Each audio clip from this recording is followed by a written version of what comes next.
မင်္ဂလာပါရှင်ဒီခါကလေးကအကြောင်းလေးတစ်ခုစီကိုရလာတော့မယ်ဆိုတာအရင်ဆုံးကိုယ်စိတ်ကသိနေတတ်ပါတယ်။ဘာကြောင့်မှမသိပဲနဲ့အရင်လိုမနေချင်တော့တာမျိုးတစ်ခုခုကိုစောင့်ဆိုင်နေရတယ်လို့ခံစားနေရတာမျိုးဒါမှမဟုတ်ငါရဲ့ဘဝမှာမကြခင်တစ်ခုခုပြောင်းလဲလာတော့မယ်ဆိုတဲ့ခံစားချက်မျိုးတွေရှိနေတတ်ပါတယ်။အခုလည်းဒီစိတ်ထဲမှာအဲ့ဒီလိုခံစားချက်မျိုးရှိနေပြီလား။ဒါဆိုရင်တော့ဒီထားရုံတွေကတဲ့အတွက်စိတ်စားစရာမစစ်တခုဖြစ်လာနိုင်ပါတယ်နော်ဒီနေ့မှာတော့ဘဝအပြောင်းလဲဖြစ်လာတော့မှလားဘဝအပြောင်းလဲကဘယ်လိုပုံစံနဲ့ရောက်လာနိုင်မလဲဘယ်ရာကိုခြံထားခဲ့ရမလဲပြီးတော့ဘယ်လိုကံအခွင့်အရေးတွေကိုကြိုးစားရမလဲဆိုတဲ့ပုံစံမျိုးနဲ့ဖိုက်တုံးခုကိုကြည့်ပြီးတော့မှဖြစ်ပါတယ်အခုခဏလေးပြည့်စိတ်ကိုအေးစေးထားလိုက်ပါနော်အသက်ကိုလည်းပုံမှန်ရှူလိုက်ပါပြီးတော့မျက်စိရှိမှမြင်ရတဲ့ဖိုက်ပူပူတွေကပြီးနှလုံးသားကိုအလိုလိုဆွတ်ဆောင်နေတဲ့ဖိုက်တစ်ခုကိုရွေးချယ်ပေးပါအများကြီးမစင်စားပါနဲ့နော်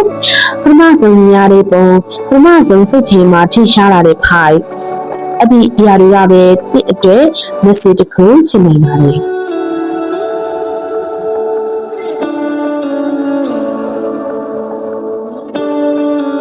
Hi one ကိုရွေးချယ်ထားတဲ့သူတွေအတွက်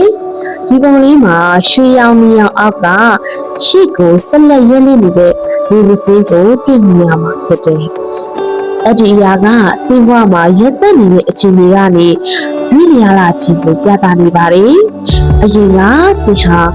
အရာတစ်ခုခုကိုအချိန်အတော်ကြာစောင့်ဆိုင်နေရခင်နေပါတယ်။စူးစမ်းနေတဲ့ရလဒ်ကိုမမြင်ရတာမျိုးကံအခွင့်အရေးကိုစောင့်နေရတာမျိုးဒီလမ်းကိုရှစ်ဆက်ပြီးတွားရမယ်ဆိုတာမပြေချတာမျိုးတွေရှိခဲ့နေပါလေဒါပေမဲ့အခုချိန်မှာတော့လေကကန်းဆက်မှာပဲထားရမယ့်အချိန်မဟုတ်တော့ပါဘူးဒီဘဝမှာလမ်းစာတစ်ခုပြင်လာနေပါတယ်အလုပ်တိုင်းစီးပွားရေးပညာရေးဒါမှမဟုတ်ဒီအကြာကြီးစောင့်နေခဲ့ရတဲ့ကံခွင့်ရတစ်ခုဖြစ်နိုင်ပါတယ်အဆောက်အအုံမှာတော့ဒီအပြောင်းလေးကိုဒီကိုယ်တိုင်တော့မြုံနိုင်တဲ့အနေအထားတစ်ခုပါဒါပေမဲ့တလန်းချင်းစီအနာဂတ်ကိုရှေ့ဆက်သွားတဲ့အခါမှာဒါကြောင့်အရင်ကအတ္တိညာကိုဖြစ်ခဲ့တာကိုဆိုပြီးတော့နောက်ပိုင်းမှာဒီချာနဲ့နားနေပါတယ်ဒီဖားရဲ့အဓိက message ကတော့ကံဆက်မှာရက်နေပြီးပင်လယ်ကိုကြည့်နေရုံနဲ့ဘယ်တော့မှတစ်ဖက်ကံကိုရလာနေမှာမဟုတ်ပါဘူးအချိန်တန်ရင်ကိုယ့်ရဲ့လေကိုရွေးနေပြီးတော့ရှေ့ကိုစစ်သွားရမှာဖြစ်ပါတယ်ဒီဘဝအပြောင်းလဲရတော့အခုချိန်ကနေစတင်ပြီးတော့စတင်နေဖို့ကံခွင့်ရပြီးနေပါပြီဒီဘဝရဲ့အပြောင်းလဲကအခုမှစတင်နေတာဖိုက်ချူစစ်ထားတဲ့ဒီအတော့ကဒီပုံလေးကိုကြည့်နေလို့ဆိုရင်သိစိတ်ပြီးတော့အေးချမ်းနေတဲ့ပြည်လဲကန်းဆက်မှာစာအုပ်တစ်အုပ်ကိုခွင့်ထားတာမျိုးကိုသိရမှာဖြစ်တယ်ဒီဘိုက်ကတော့အသိဉာဏ်နဲ့ကြီးမလွတ်လိုက်ခြင်းစာမျက်နှာအသစ်ကိုစတင်ခြင်းဆိုတဲ့ message ကိုပေးနေပါတယ်ဒီမှာဖြစ်ခဲ့တဲ့အထုအရာတွေကို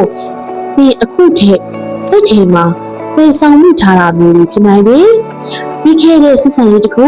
မဖြစ်ပြောင်းခဲ့တဲ့အိမ်မက်တစ်ခုဒါမှမဟုတ်အဲ့ဒီအချိန်ကသာဆိုပြီးတော့ပြန်တွေးမိနေတဲ့အိမ်တစ်ခုဒါပေမဲ့စာအုပ်တစ်အုပ်မှာစာမျက်နှာတိုင်းကိုတစ်မျက်နှာတိုင်းနဲ့ရက်ပြီးတော့ဖတ်လို့မရဘူးစာမျက်နှာတစ်ခုပြီးသွားမယ်ဆိုရင်နောက်ထပ်စာမျက်နှာကိုနှင်လို့ရတယ်အခုချိန်ကပြီးသွားမှလည်းအဲ့ဒီလိုအချိန်တစ်ခုရလာနေပါတယ်အသိကတင်းစရာတွေကိုတင်းပါဒါပေမဲ့အသိမှာတော့မနေခဲ့ပါနဲ့ဘာကြောင့်လဲဆိုတော့ဒီဘဝရဲ့နောက်စာမျက်နှာမှာဒီအခုထိမပြည့်တဲ့စနစ်တစ်ခုရှိနေသေးတာကိုတွေ့မြင်ရလို့ပဲဖြစ်တယ်အဒီစလင်အပြောင်းလေးကအပြင်တိုင်းမှာအရင်ကြီးမမြင်ရနိုင်ဘူးမဲ့ဒီရဲ့အသေးစိတ်ထဲမှာတော့အရင်ကနေမတူတော့တဲ့ပြင်တစ်ယောက်ဖြစ်လာနိုင်တာမျိုးဖြစ်ပါတယ်။ဒီနေ့မှာပြန်ကြည့်တဲ့အခါမျိုးမှာငါတကယ်ပြောင်းလဲသွားခဲ့တာပဲကိုပြန်ပြောမိနေတဲ့အထိအပြောင်းလဲတွေဖြစ်လာနေပါတယ်။ High train ကိုရေးစထားတဲ့ဒီအတွက်ဒီပုံလေးကတော့နေ့သမီးရဲ့နောက်ဆုံးအချိန်ပြည်လဲချင်းကိုဥပီနေတဲ့နေ့ကလေးကိုပြသထားပါတယ်ဒီ နေရာမှာအရန်ထီရှားတဲ့ message တစ်ခုကအဆုံးတစ်ခုကအစအတစ်တစ်ခုဖြစ်လာနေတယ်ဆိုတာပါပဲဒီဘဝမှာတစ်ခုခုကိုနောက်ဆက်ရမယ့်အချိန်ရောက်လာနေပါတယ်လူတစ်ယောက်ဖြစ်နိုင်တယ်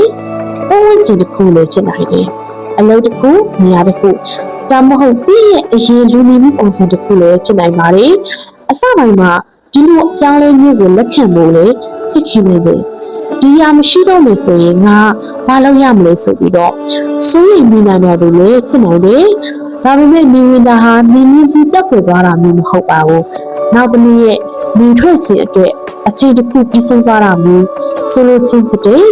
ဒါကြောင့်ဒီဘဝကအိတ်ပွားတဲ့တရားတစ်ချက်ရှိခဲ့နေဆိုရင်လည်းအပြင်တရားကိုပြန်ဖွင့်ဖို့လည်းမကြိုးစားပါနဲ့နောက်တစ်ဖက်မှာပြည့်အတွက်စောင့်နေတဲ့လမ်းပလန်ရှိနေပါတယ်ဒီကြောင်းလေးကတင့်ကိုပို့ပြီးတော့လွတ်လပ်တဲ့ဘဝပို့ပြီးတော့အေးချမ်းတဲ့ပုံစံပြီးတော့တင့်ကိုပို့ပြီးတော့နားရလာမယ့်အချိန်တစ်ခုစီကိုခေါ်ဆောင်သွားနေပါတယ်တခါတလေဘဝကဒီခုခုလူသွားတာဟာတင့်ကိုပိုကောင်းတဲ့အရာတစ်ခုပေးဖို့အတွက်လည်းဖြစ်နေပါတယ်ဒါကတော့ဒီနေ့ဘဝအပြောင်းလဲဖြစ်လာတော့မှလားဆိုတော့ထားတော့ဒီလေးပဲဖြစ်ပါရဲ့ရှင်ဒီဝိဒီလေးကဒီရဲ့အခြေအနေနဲ့တိုက်နေတဲ့ message တစ်ခုလေးရှိခဲ့နေဆိုရင်ဘလုံးသားထဲမှာတင်ထားလိုက်ပါနော်မတိုက်နေတဲ့အရာတွေကိုတော့အသေးအတန်ရေးဆောင်သွားစရာမလိုပါဘူးပြီးတော့ဒီရင်းစီခဲ့တဲ့ဖိုက်ကဖိုင်ဝင်လာဖိုက်ချူလာဒါမှမဟုတ်ဖိုက်ချူလာဆိုတာကိုလေကမတ်မှာပြပြပေးခဲ့ပါအောင်နော်ဘဝမှာအကြောင်းလေးတွေရောက်လာတဲ့အခါမှာအရာအလုံးကိုကြစ်ကျင်နားနေမှာမဟုတ်ပါဘူးဒါပေမဲ့မြင်ရသေးတဲ့လမ်းပလန်ကတိတ်တိတ်လေးပြင်ရနေတပါတယ်ဒါကြောင့်ကြပါနဲ့အတိတ်ကိုကျစ်စစ်တင်ပြီးတော့ပတ်ဆက်ပါလက်ရှိအချိန်ကိုမြင်ချမ်းစွာနေပါပြီးတော့အနာဂတ်ကိုလည်းလူကြီးစွာကျစ်ဆိုလိုက်ပါဒီဘဝတွေကိုရောက်လာမယ့်အကြောင်းလေးတိုင်းကတိတ်အတွက်အသေးပဲရှိတဲ့လမ်းတစ်ခုလည်းဖြစ်နေနေပါတယ်နောက်ထပ်ထားရည်တဲ့ဒီဖြစ်ကိုလည်း like and subscribe လုပ်ဖို့နေပါမယ်နော်နောက်တစ်ခါကြည့်ကြမယ်နော်